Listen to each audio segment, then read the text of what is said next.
नमस्कार dear students, video पर आप सभी छात्रों का स्वागत है। जैसा कि आप स्क्रीन पर देख सकते हो, ये आपका मैथमेटिक्स का पेपर थर्ड है। जितने भी यहाँ पर BA BSc part third year के स्टूडेंट हैं उनको यहाँ पर मैं बताना चाहूँगा, जो ये पेपर लेकर आया हूँ ये पेपर आपका थर्ड है।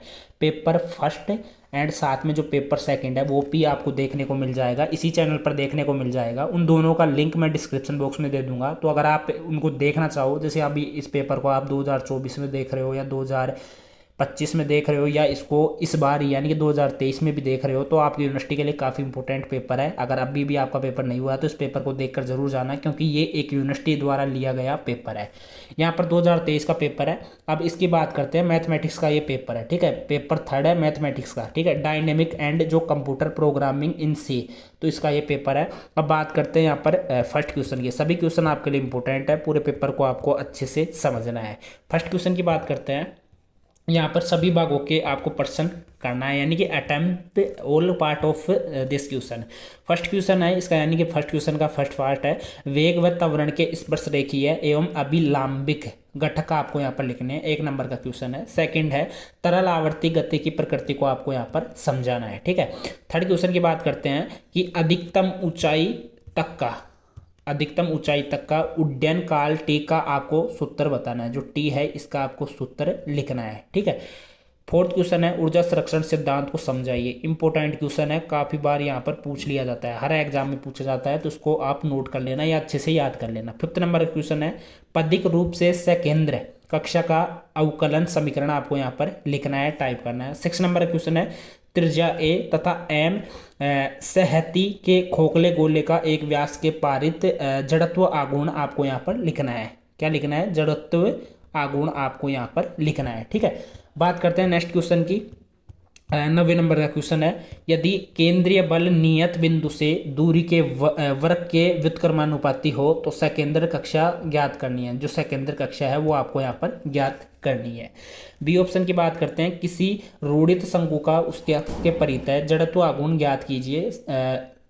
रूढ़ित शंकु के सिरों की जो त्रिज्या है त्रिज्या ए हो गई, व त्रिज्या बी हो गई, वो आपको यहाँ पर एक्सप्लेन करना है, ठीक है। ये इंपॉर्टेंट क्वेश्चन है, ऐसे क्वेश्चन बार बार पूछे जाते हैं। अब यहाँ पर इकाई फोर्थ स्टार्ट हो जाती है। इकाई फोर्थ का 10 नंबर का क्वेश्चन है। इसका फर्स्ट पार्ट है, एल्गोरिथम से क्या तात्पर्य है? किसी दी हुई संख्या का क्रम गुणित मान ज्ञात करने के लिए जो कलन विधि है वो आपको यहाँ पर लिखनी है।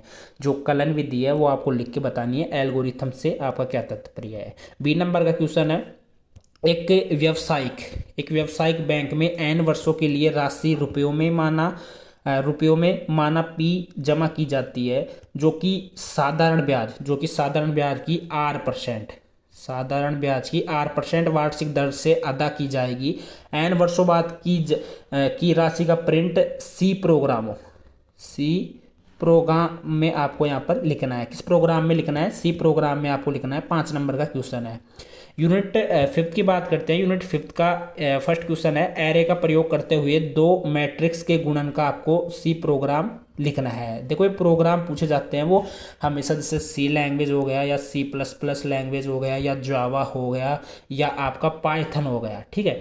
पाइथन हो गया। अगर देखो आप में से कोई स्टूडेंट इस पेपर को देख रहा है, अगर आपको सी से रिलेटेड कुछ पूछना है या आपको BCA से रिलेटेड या PGDCA MCA से रिलेटेड कुछ पूछना है तो आप मुझसे पूछ सकते हो, क्योंकि मैं इनका ओल्ड स्टूडेंट हूँ, यानी मैंने ये BCA वगैरह कर चुका हूँ, ठीक है।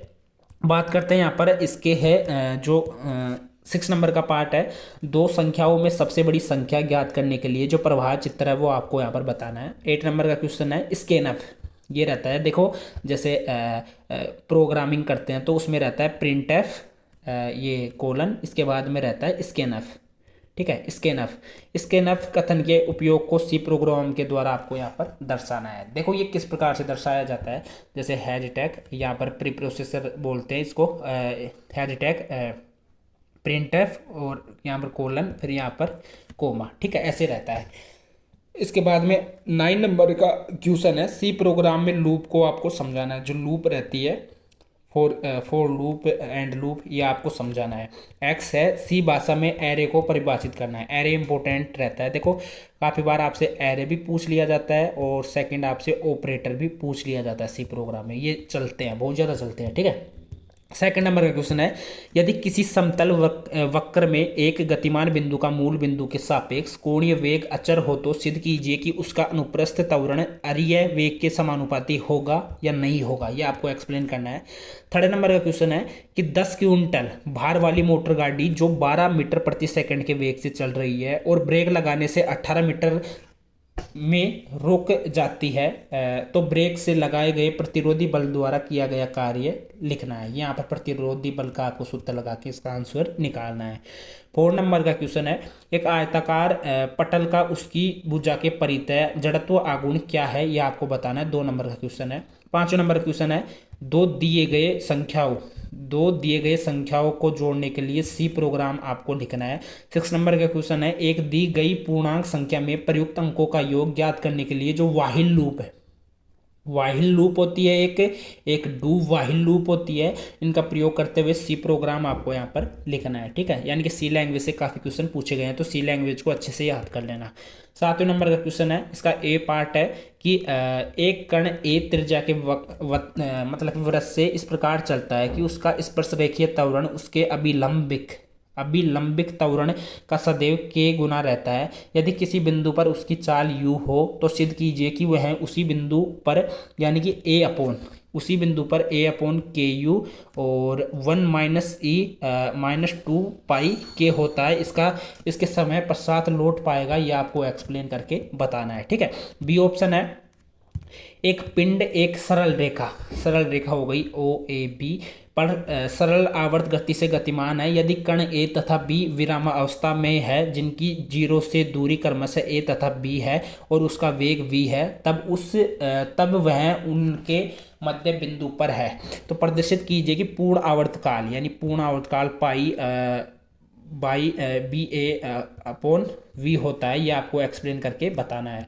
इसी का नेक्स्ट ए पार्ट है कि प्रतिरोधी माध्यम से एक कण ऊर्ध्वाधर गति में है जबकि प्रतिरोध गति का समानुपाती है। दूरी समय एवं वेग में जो परस्पर संबंध है वो आपको यहाँ पर ज्ञात करना है। बी ऑप्शन की बात करते हैं। बी ऑप्शन है, एक मकड़ी कमरे की छत से ऐसे धागे से लटकती है जिसका प्रत्यास्थ मापांक उसके भार के बराबर है। सिद्ध कीजिए कि वह कार्य का 3/4 भाग उसके छत तक चढ़ जाएगी, मतलब कि उसके छत तक चढ़ जाएगी, तो उसे धागे के अप्रत्यास्थ होने पर करना पड़ता है। यह आपको एक्सप्लेन करना है। काफ़ी इंपॉर्टेंट क्वेश्चन है, ऐसे क्वेश्चन पूछे जाते हैं। बी ऑप्शन है कि सप्रतिबंध वाक्य का उपयोग करते हुए द्विघात समीकरण यानी कि द्विघात समीकरण है ax² + bx + c = 0, ये समीकरण है। इसके वास्तविक मूल ज्ञात करने का जो सी प्रोग्राम है, ठीक है, सी लैंग्वेज सी प्रोग्राम लिखिए तथा a, b और c का आपको अचर राशियाँ लिखनी है। ठीक है, a और b और c की आपको अचर राशियाँ लिखनी है। तो ये इंपॉर्टेंट क्वेश्चन है आप सभी छात्रों के लिए। तो ये आपका पूरा पेपर था जो कि मैंने आपको बिल्कुल एक एक क्वेश्चन यहाँ पर बता दिया है और इनके आंसर आप अपनी नोटबुक से देख लेना, नोटबुक से मिल जाएंगे। ये मैथमेटिक्स का आपका पेपर था, पेपर 3, पेपर 2 एंड पेपर 1 आपके लिए जल्दी अवेलेबल करा दूंगा। इस चैनल को सब्सक्राइब करने के साथ में इस पेपर को अपने दोस्तों के साथ में या अपनी गर्लफ्रेंड के साथ में, सिस्टर के साथ में आप शेयर कर सकते हो, कोई दिक्कत नहीं है, जिससे कि वो भी इस वीडियो को देख सके। आज के इस वीडियो में इतना ही, मिलते हैं नेक्स्ट वीडियो में, तब तक के लिए बाय।